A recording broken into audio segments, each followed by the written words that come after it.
Les partenaires font de plus en plus face à la problématique de la gestion des effets des changements climatiques, catastrophes naturelles, inondations, augmentation de la température. C'est fort de ce constat que Secours International et Développement a lancé ce projet intitulé Renforcement des initiatives communautaires pour la résilience aux extrêmes climatiques. Le projet en question va développer plusieurs stratégies. L'augmentation de l'accès aux ressources naturelles, en introduisant auprès des ménages les bonnes pratiques durables pour la réduction des risques et catastrophes et la gestion durable des ressources naturelles.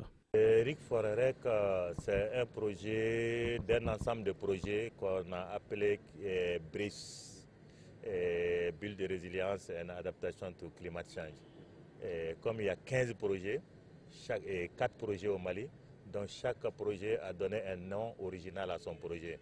Donc dans le cas de notre projet IRD, on a donné le nom de RIC Forerec, renforcer la résilience et l'adaptation au changement climatique. Le projet veut renforcer les capacités de résilience des populations, des couches défavorables de la population. 264 000 personnes, des couches défavorables. On dit couches défavorables, c'est les femmes et les enfants.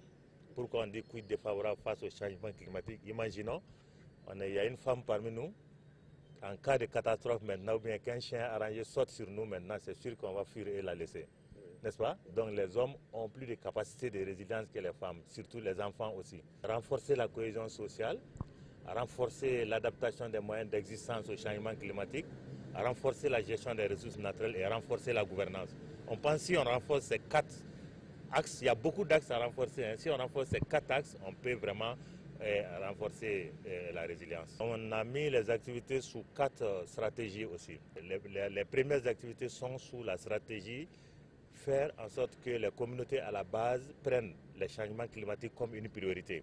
Il y a un nombre d'activités qui sont sous ça, c'est-à-dire la planification des changements climatiques par les communautés, la formation des communautés à la base et des élus sur les changements climatiques, et la formation sur l'information climatique aussi. Donc la deuxième série d'activités sont sur l'adaptation des moyens d'existence au changement climatique. Donc qui dit moyens d'existence, ça veut dire tout ce qui peut être activité qui peut permettre à une population de se relever, que ce soit l'agriculture, l'élevage, la foresterie, tout. Donc on fait beaucoup d'activités dans ça. Donc le troisième axe maintenant, c'est l'utilisation de l'information climatique.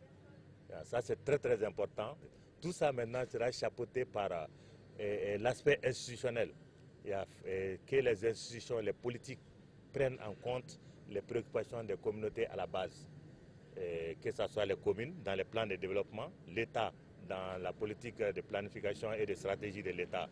Donc ça se fait à travers AEDD, Agence Environnement et Développement Durable, et avec notre participation à la CNCC aussi.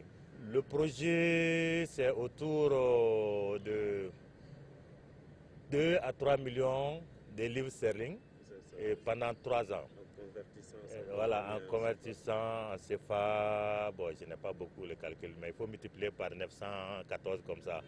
Donc ça va prendre 3 ans avec une promesse de renouvellement pour 3 ans encore si ces premiers 3 ans-là donnent vraiment des résultats concluants. Le projet, c'est dans 64 communes, dans les régions de Koulikoro, cercle de Banamba, Kolokani et Nara, dans la région de Ségou, cercle de Nyono, Massina, Santomia, dans la région de Mopti, cercle de Koro, Bankas, Mopti même, Douanza, Yuaru, Tenenkou, et dans la région de Tombouctou, uniquement le cercle de Niafungue. Le projet vise des communautés vulnérables de 64 communes dans 4 régions du Mali, Mopti, Koulikoro, Ségou et Tombouctou. Le projet s'appelle Renforcement des initiatives communautaires pour la résilience aux extrêmes climatiques. Et pourquoi cibler les femmes et les enfants surtout dans un tel projet?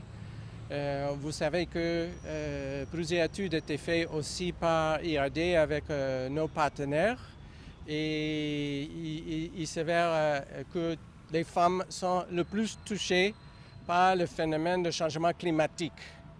comment on le ressent ici au Mali. Bon, vous savez que depuis des années, les études ont démontré qu'il y a une évolution des températures, c'est-à-dire les températures en moyenne sont plus en hauteur. Donc vous avez des températures plus fortes en moyenne, mais vous avez les extrêmes qui viennent aussi, pas seulement des températures, mais de pluie et de sécheresse. C'est plus fréquent. C'est un phénomène qui s'aggrave de l'année à l'année. Et donc, c'est là qu'il faut agir. Parce qu'aujourd'hui, on ne peut pas se prétendre de faire comme on avait fait il y a 10 ans, 20 ans de cela. Il faut donc des technologies utilisées ou utilisables plutôt par les paysans qui sont plus adaptés à ce changement climatique. Et surtout en question de moyens d'existence. Dans le projet, nous avons ciblé spécifiquement des femmes pour plusieurs interventions. On sait très bien quand il y a un choc, bon, c'est la prise après, on appelle ça la résilience, c'est cette capacité de se remettre après qu'il y a un choc, si ce soit une sécheresse ou une forte pluie, une inondation. Donc, comment les populations peuvent faire ça? Et bon, c'est à travers l'épargne d'abord et aussi des actions alternatives aux moyens d'existence traditionnels. Donc, en renforçant ces deux chez les femmes, bon, il y a des actions très simples, mais qui ne sont pas si répandues que ça, telles que le maraîchage en contre-saison. J'ai mentionné la PAN, tout ce qui est activité qui accroît aussi cette solidarité dans les communautés qui va compter pour beaucoup. Donc aussi, nous allons collaborer avec le programme Sénécala de Société Orange, donc, qui donne des conseils spécifiquement pour des différents cas d'espèces ressentis dans les villages. Donc, facilement, un groupe dans une communauté peut faire appel à ces conseils, tout avec un petit téléphone portable et avoir toute une gamme d'informations spécifiques à leurs circonstances. Le projet a comme point d'entrée ce que nous appelons la gestion des risques à base communautaire. Et donc, c'est tout un processus dans lequel les femmes sont aussi également impliquées. C'est une planification dans les communautés pour d'abord analyser et voir quelles sont les faiblesses et quelles sont les opportunités vis-à-vis de ces extrêmes climatiques et comment les communautés peuvent mettre ensemble un plan d'action pour faire face. Le projet est en train de aussi financer certaines de ces actions dans les communautés.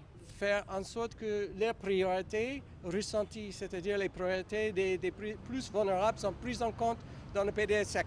Le projet est financé par la coopération britannique, c'est-à-dire UK Aid, d'environ 8 millions de dollars durant 3 ans. Cette initiative est fortement soutenue par le gouvernement du Mali à travers le ministère de l'Environnement, de l'Assainissement et du Développement durable qui partage là les mêmes objectifs avec Secours International et Développement.